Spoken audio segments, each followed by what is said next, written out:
Welcome to news center Kannada.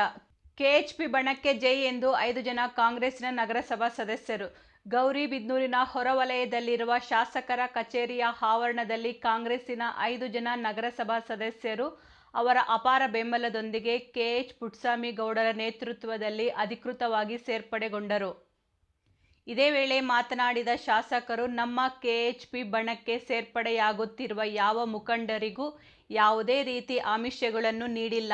ನನ್ನ ಕಾರ್ಯವೈಖರಿ ಹಾಗೂ ನನ್ನ ಪ್ರಾಮಾಣಿಕತೆಯನ್ನು ಕಂಡು ತಾಲೂಕಿನ ಅಭಿವೃದ್ಧಿಗೆ ನಮ್ಮ ಜೊತೆ ಸೇರಿ ಕೆಲಸ ಮಾಡಲು ಸ್ವಯಂ ಪ್ರೇರಿತರಾಗಿ ಬಂದಿರುವಂತಹ ಶ್ರೀಯುತ ಕಲೀಮುಲ್ಲಾ, ಶ್ರೀರಾಮಪ್ಪ, ಶ್ರೀಕಾಂತ್, ಶ್ರೀಮತಿ ಮಂಜುಳಾ ಹಾಗೂ ಗಿರೀಶ್ ರವರಿಗೆ ಸ್ವಾಗತವನ್ನು ಬಯಸಿದರು. ಕಲೀಮುಲ್ಲಾರವರು ನಗರಸಭಾ ಅಧ್ಯಕ್ಷ ಚುನಾವಣೆವರೆಗೂ ಕಾಂಗ್ರೆಸ್ ಪಕ್ಷದಲ್ಲಿ ನಿಷ್ಠಾವಂತರಾಗಿ ಕಾರ್ಯನಿರ್ವಹಿಸುತ್ತಾರೆ. ಅವರಿಗೂ ನಮಗೂ ಯಾವುದೇ ರೀತಿಯ ಸಂಪರ್ಕ ಇರಲಿಲ್ಲ ಎಂದರು. ಈಗಾಗಲೇ ತಾಲೂಕಿನಲ್ಲಿ ನೀವು ನೋಡಿದ್ದೀರಾ, ಸಣ್ಣ ಪುಟ್ಟ ಅವರು ಬಂದು ರಾಜಕೀಯ ಮಾಡಲು ಶುರು ಮಾಡಿದ್ದಾರೆ. ಇವರೇ ಅಲ್ಲದೆ ರಾಜ್ಯದಲ್ಲಿನ ಅತಿರಥ ಮಹಾನಾಯಕರು ಬಂದು ಈ ಕ್ಷೇತ್ರದಲ್ಲಿ ನಿಂತರೂ ಕೂಡ ಕಳೆದ ಬಾರಿಗಿಂತ ಹೆಚ್ಚಿನ ಮತಗಳ ಅಂತರದಲ್ಲಿ ಗೆಲ್ಲುವ ವಿಶ್ವಾಸ ವ್ಯಕ್ತಪಡಿಸಿದರು. ಅದೇ ರೀತಿ ಗೆದ್ದರೆಯಿಂದ ಅಲ್ಲಿಪುರಕ್ಕೆ ಹೋಗುವ ರಸ್ತೆಗೆ 12 ಕೋಟಿ ರು, ವಿಧುರಾಶ್ವತ್ಥದಿಂದ ಇಡಗೂರು ಭೀಮನಹಳ್ಳಿ ಮಾರ್ಗವಾಗಿ ಇಂದಿರಾನಗರ ಮೂಲಕ ಹಾದು ಹೋಗುವ ರಸ್ತೆಗೆ 25 ಕೋಟಿ ರು, ಜಿಲಾಲ್ಕುಂಟೆಯಿಂದ ಹಾದು ಹೋಗುವ ರಸ್ತೆಗೆ 6 ಕೋಟಿ ರು ನೀಡಲಾಗಿದೆ.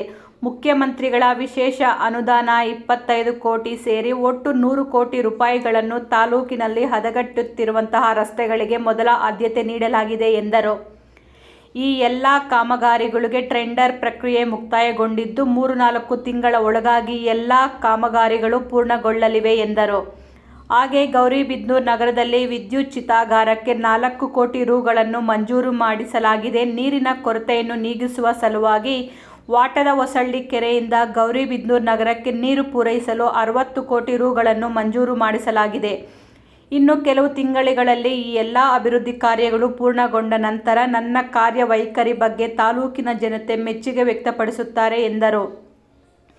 ಈ ಕಾರ್ಯಕ್ರಮದಲ್ಲಿ ನಗರಸಭೆ ಅಧ್ಯಕ್ಷರಾದ ಲಕ್ಷ್ಮೀನಾರಾಯಣ, ಉಪಾಧ್ಯಕ್ಷರಾದ ಫರೀದ್, ಮಾಜಿ ಶಾಸಕಿ ಜ್ಯೋತಿ ರೆಡ್ಡಿ, ಕೋಚ್ಮಲ್ ನಿರ್ದೇಶಕರು, ಕೆಎಚ್ಪಿ ಬಣದ ಪ್ರಭಾವಿ ಮುಖಂಡರಾದ ಜೆ ಕಾಂತರಾಜ್, ಶಾಸಕ ಆಪ್ತ ಕಾರ್ಯದರ್ಶಿಯಾದ ಶ್ರೀನಿವಾಸ ಗೌಡ, ನಗರಸಭೆ ಮಾಜಿ ಅಧ್ಯಕ್ಷರಾದ ನರಸಿಂಹಮೂರ್ತಿ, ಜಿ ಬೊಮ್ಮಣ್ಣ, ಲಕ್ಷ್ಮಣರಾವ್, ಮುನಿಯಪ್ಪ, ನಾಗಾರ್ಜುನ, ಪವನ್ ರೆಡ್ಡಿ, ಆರ್ ರೆಡ್ಡಿ, ಅಬ್ದುಲ್, ಇನ್ನೂ ಅನೇಕ ಹಿರಿಯ ಮುಖಂಡರು, ಸಾವಿರಾರು ಸಂಖ್ಯೆಯಲ್ಲಿ ಕಾರ್ಯಕರ್ತರು ಉಪಸ್ಥಿತರಿದ್ದರು. ವರದಿಗಾರರು ಕೃಷ್ಣಮೂರ್ತಿ ಕಿಟ್ಟಿ. ಮಂಜುಳಾ ಮತ್ತು ಗಿರೀಶ್ ಅವರು ನಮ್ಮ ನಗರಸಭೆ ಎಲೆಕ್ಷನ್ ನಲ್ಲಿ ಬಂದು ಸಹಾಯ ಹಸ್ತವನ್ನ ನೀಡಿದ್ರು. ಅವ್ರನ್ನ ಮರೆಯಕ್ಕಾಗಲ್ಲ. ಬಹಳಷ್ಟು ಆ ಟೈಮಲ್ಲೇ ಬಂದು ಸಹಾಯ ಹಸ್ತವನ್ನು ನೀಡಿದ್ರು. ಹಾಗೇನೆ ಇನ್ನೊಂದು ನಮ್ಮ ಕಲೀಮ್ ಅವರು ಒಂದು ಹೇಳ್ತಾ ಇದ್ರು, ನಾವೇನೋ ಕಳಿಸಿ ಕೊಟ್ಟಿದ್ದು ಅಂತ ಆಪಾದನೆ ಅಂತ. ಅದು ಯಾಕಂಗೆ ಹೇಳಿದ್ರು ಗೊತ್ತಿಲ್ಲ. ಅವ್ರ ಪಾತ್ರ ನಗರಸಭೆ ಎಲೆಕ್ಷನ್ ಮುಗಿಯೋವರೆಗೂ ಕಲೀಮ್ ಅವ್ರಿಗೂ ನಮಗೂ ಸಂಬಂಧನೇ ಇರಲಿಲ್ಲ. ಅವರು ನಾವು ಮಾತಾಡಿಲ್ಲ. ಅವ್ರಿಗೆ ಇಲ್ಲಿ ಕಳಿಸ್ಬೇಕು ಅನ್ನೋ ಉದ್ದೇಶನೂ ಇಲ್ಲ. ಅವ್ರು ಪ್ರಾಮಾಣಿಕರು ಕಾಂಗ್ರೆಸ್ಗೆ ಕೆಲಸ ಮಾಡಿದ್ದಾರೆ. ಅದಂತೂ ನಾನು ಹೇಳ್ತೇನೆ, ನನಗೆ ಗೊತ್ತಿದೆ. ನಮಗೆ ಯಾಕೆಂದ್ರೆ ಸುಳ್ಳು ಪಳ್ಳು ಹೇಳಕ್ ಹೋಗ್ಬಾರ್ದು. ಅವತ್ತು ಅವ್ರು ಪ್ರಾಮಾಣಿಕವಾಗಿ ನಗರ ಮಾಡಿದೀನಿ. ಏನೇನು ಕೆಲಸ ಈಗ ಸ್ಟಾರ್ಟ್ ಆಗ್ತದೆ, ನಿಮ್ಗೆ ಇನ್ನೂ ಕಣ್ಣಿಗೆ ಕಾಣ್ತಾ ಇಲ್ಲ. ರೋಡ್ಗಳು ಯಾವ್ದಂತೂ ಇದರಿಂದ ಗೆದರೆಯಿಂದ ಅನೇಕ ಬಹಳಷ್ಟು ನೋವಿನಲ್ಲಿ ಅಲ್ಲಿ ಮುಖಂಡರು ಬಂದು ಹೇಳ್ತಾರೆ, ಗೆದರೆಯಿಂದ ಹಳ್ಳಿಪುರಕ್ಕೆ ಹೋಗುವಂತ ಒಂದು ರಸ್ತೆ ಯಾರೋ ನೋಡಿ ಎಲ್ಲ ಗೌರ್ಮೆಂಟ್ಗೆಲ್ಲ ವಾಪಸ್ ಹೊರಟೋಗಿದ್ದು ಸರಿಯಾಗಿ ಮಾಡಿದ್ರೆ 9 ಕೋಟಿಗೆ ಈಗ 12 ಕೋಟಿ ರೂಪಾಯಿ ವೆಚ್ಚದಲ್ಲಿ ಆ ರೋಡ್ ಮಾಡಿಸ್ತಾ ಇದ್ದೀನಿ. ಈಗ ಎಲ್ಲ ಟೆಂಡರ್ ಆಗಿದೆ. ಅದೇ ರೀತಿ 25 ಕೋಟಿ ರೂಪಾಯಿ ವೆಚ್ಚದ ರೋಡು ಎಲ್ಲಿಂದ ವಿಧುರಾಶ್ವತ್ಥದಿಂದ